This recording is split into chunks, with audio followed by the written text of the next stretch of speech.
Le racisme anti-noir en Tunisie. Le phénomène se répand notamment dans la capitale Tunis où les attaques se multiplient. En mai dernier, des actes racistes avaient déjà défrayé la chronique. Une étudiante burkinabé avait reçu des œufs dans la rue. Plus récemment, l'agression d'une Ivoirienne dans un quartier de Tunis a causé une rixe entre Tunisiens et Ivoiriens. Une enquête a été ouverte. Reportage de Lilia Blaise et Hamdit Lili. Il fallait tout de suite réagir. Se soutenir et parler du racisme. Dimanche après-midi, plusieurs Ivoiriens sont venus écouter le récit des violences du 22 août. Laure est l'une des victimes de ces agressions.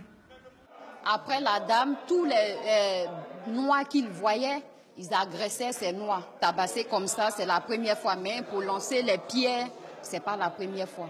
Les pierres, souvent, on me lance les pierres et puis ça passe. Mais aujourd'hui, ils m'ont tabassé. Depuis les événements, 5 personnes ont été arrêtées et l'ambassade ivoirienne a pris des mesures pour protéger les victimes. Mais beaucoup craignent qu'il n'y ait pas de suite. C'est souvent le cas pour les nombreuses agressions racistes en Tunisie. Le mot racisme n'est même pas un terme juridique.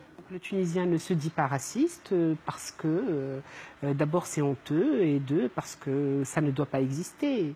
Les Tunisiens noirs subissent aussi ça parce que le Tunisien finalement ne fait pas de différence, il n'a qu'une chose, il ne voit qu'une couleur. Les différentes communautés noires utilisent les réseaux sociaux pour alerter sur les agressions ou les insultes devenues quotidiennes. Le phénomène du racisme anti-noir inquiète aussi la majorité des étudiants subsahariens qui viennent étudier en Tunisie. Ils sont près de 7000 et dépensent en moyenne chacun 3000 € par an pour payer leur formation. Les étudiants désirent quand même la Tunisie parce qu'il y a la qualité de la formation.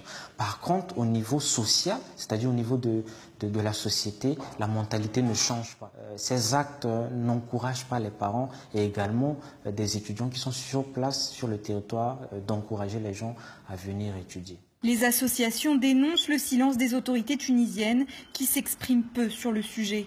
Le Parlement avait travaillé sur un projet de loi autour de la discrimination raciale en mai dernier. Il est depuis resté lettre morte.